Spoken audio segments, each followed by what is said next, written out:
ఇక దొండ తీగని ఎలా నాటుకోవాలో నేను మీకు చూపిస్తాను. సో ఇక్కడ కనిపిస్తుంది కదా, ఇది దొండ తీగ స్టెమ్ ఒకటి తెచ్చానమాట. సో ఇక్కడ కనుపులు కనిపిస్తున్నాయి కదా, ఈ కనుపు దగ్గర నుంచి మనకి కొత్త ప్లాంట్ అనేది స్టార్ట్ అవుతుంది అనమాట. నేను లాస్ట్ వీక్ కొన్ని పెట్టాను, సో అవి నేను మీకు చూపిస్తాను.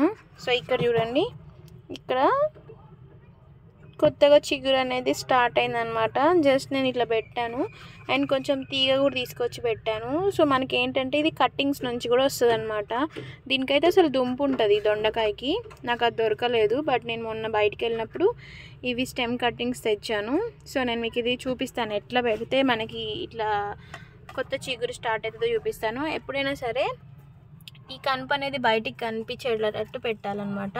మిగతా ఇక్కడ మనం మట్టి పెట్టుకోవాలి, ఇది బయటికి కనిపించేటట్టు పెట్టాలన్నమాట. సో మనకి ఇక్కడ మట్టి ఉంది కదా, సో మనం ఏం చేద్దామంటే ఇక్కడ నుంచి కొంచెం తీసుకొని ఇక్కడ పెడదాం, ఇక్కడ పెట్టాలి. అండ్ ఇది ఇక్కడ నుంచి మనకి కొత్త స్టార్ట్ అవుతుంది అనమాట.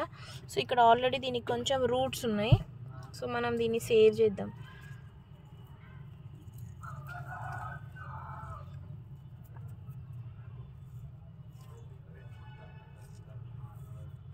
సో ఇక్కడ కనుపు దగ్గర నుంచాను, ఈ కనుపు దగ్గర నుంచి మనకి కొత్తగా రూట్స్ అనేది స్టార్ట్ అవుతుంది అండ్ ఇక్కడ నుంచి కొత్త చిగురు అనేది స్టార్ట్ అవుతుంది అనమాట. సో నేను లాస్ట్ వీక్ పెట్టిన దానికి ఇక్కడ చూడండి, ఇక్కడ ఆల్రెడీ మనకి దొండ తీగకి కొత్త చిగురు స్టార్ట్ అయిపోయింది అనమాట. ఈ స్టెమ్ కటింగ్స్ నుంచి దొండకాయని మనం చాలా ఈజీగా చేసుకోవచ్చు.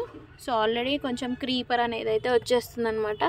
దీన్ని మనం ఒక చిన్న థ్రెడ్ సహాయంతో కట్టేసుకుంటే మనకి దొండ తీగకి పందిరి వేసుకోవడానికి ఈజీగా ఉంటుంది.